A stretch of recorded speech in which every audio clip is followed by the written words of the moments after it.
पिछले कुछ सालों में देश के बड़े शहरों में रेव पार्टियों का कल्चर बढ़ गया है। इन रेव पार्टियों में धड़ल्ले से गैर कानूनी ड्रग्स का इस्तेमाल किया जाता है। बेहद गुपचुप तरीके से होने वाली इन पार्टियों में रईस जादू का मजमा लगा होता है। मौज मस्ती से उनका मतलब नशा, ड्रग्स, लाउड म्यूजिक और डांस से होता है।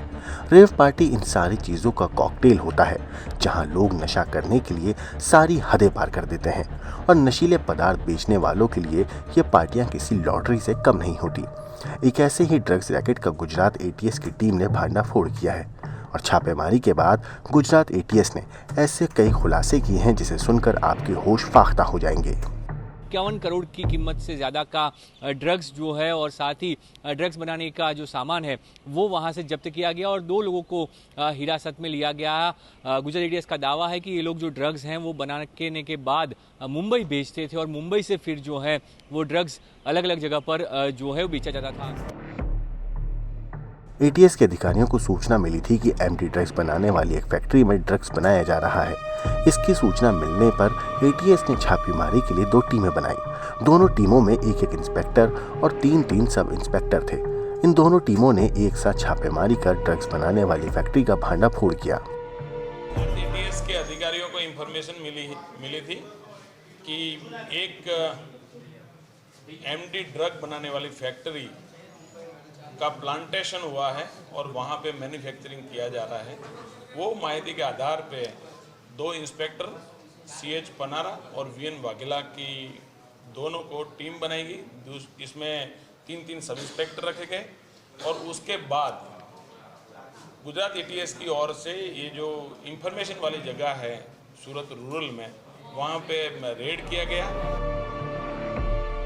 इसके बाद गुजरात एटीएस ने सूरत रूरल में इस फैक्ट्री वाली जगह पर रेड मारी। वहां से 4 किलो ठोस ड्रग्स और 31 किलोग्राम लिक्विड ड्रग्स बरामद किया गया और मौके से 2 आरोपियों को गिरफ्तार किया गया, जबकि एक दूसरे आरोपी को दूसरी जगह से पकड़ा गया। जिन आरोपियों को गिरफ्तार किया गया है उनमें वापी का रहने वाला सुनील नारायण यादव और सूरत का रहने वाला विजय गजेरा शामिल है। इसके अलावा एक दूसरा आरोपी हरीश जूनागढ़ का रहने वाला है। एक्यूज है सुनील नारायण यादव, वो वापी का रहने वाला है और विजय गजेरा जो है वो सूरत का रहने वाला है और हरीश कुराट है वो जूनागढ़ का रहने वाला है। उन्होंने जो मैन्युफैक्चरिंग किया था उसमें से 4 केजी जितना एक सलीम सैयद करके जो एक्यूज्ड है मुंबई का, उसको भेजा गया है। अभी इनकी तफ्तीश में एक टीम और भी गई हुई है। एटीएस ने इस मामले पर बताया कि यहाँ जो ड्रग्स बनाए गए थे उसमें से 4 किलोग्राम ड्रग्स मुंबई में किसी सलीम नाम के शख्स को भेजा गया था। एटीएस की एक और टीम इसकी तफ्तीश में जुटी है। एटीएस ने कुल मिलाकर 51 करोड़ रुपए का ड्रग्स सीज किया है। पुलिस ने बताया कि ड्रग्स बनाने का आइडिया सुनील नारायण यादव का था, वो इसका मास्टरमाइंड है। विजय गजेरा एक इलेक्ट्रिकल इंजीनियर है। दोनों ने मिलकर एक प्लांट बनाया था। हरीश भी इनका एक पार्टनर था। सुनील नारायण यादव का काम था कि वो कच्चा माल लाता था और माल तैयार होने के बाद उसे बेचता था। विजय गजेरा ड्रग्स बनाता था। सूरत ग्रामीण में करेली गांव के बाहरी इलाके में इस फैक्ट्री का निर्माण किया गया था। उसका मास्टरमाइंड ड्रग मैन्युफैक्चरिंग में जो आइडिया दिया है वो सुनील राजनारायण यादव ने दिया था। उसके साथ जो विजय गजेरा है वो इलेक्ट्रिक इंजीनियर है। उन्होंने दोनों ने मिला के एक प्लान बनाया था और उसका साथी एक और भी है जो हरीश कोराट करके है, वो जूनागढ़ से है, इनका पार्टनर था। ये तीनों ने मिलकर एक प्लान बनाया और मैन्युफैक्चरिंग करना शुरू किया। एटीएस के मुताबिक छापेमारी के दौरान बड़ी मात्रा में अवैध दवाइयां बरामद की गईं, जिनकी कीमत करीब 20 करोड़ रुपए से भी ज्यादा हो सकती है।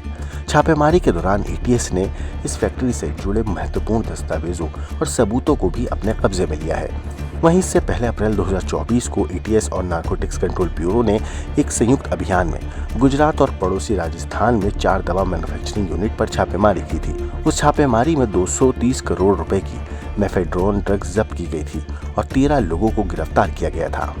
एटीएस के मुताबिक इस ड्रग्स रैकेट के तार मुंबई से जुड़े हैं, क्योंकि बताया जा रहा है कि 4 किलोग्राम ड्रग्स मुंबई में किसी सलीम नाम के शख्स को भेजा गया था। वैसे भी मायानगरी मुंबई में बॉलीवुड और तमाम बड़ी बड़ी रेव पार्टियों में इन नशीले ड्रग्स के इस्तेमाल की खबरें आती रहती हैं। अभी हाल ही में एक्ट्रेस रकुलप्रीत के भाई अमनप्रीत सिंह को ड्रग्स केस में गिरफ्तार किया गया। उनके साथ 4 और लोग भी पकड़े गए। तेलंगाना एंटी नारकोटिक्स विभाग ने उनके पास से 199 ग्राम कोकीन बरामद किया, जो कथित तौर पर बिक्री के लिए हैदराबाद लाया जा रहा था। वैसे आपको बता दें, पार्टी ड्रग्स MDMA और मेफेड्रोन को कई नामों से बेचा जाता है। लगभग हर देश में इसके कोड नेम है। इस ड्रग्स को सूंघकर और पानी में मिलाकर भी लिया जाता है।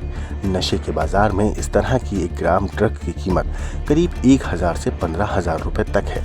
National institute on drug abuse के मुताबिक MDMA एक तरह का सिंथेटिक ड्रग है जो उत्तेजक और मतिभ्रम के रूप में काम करता है।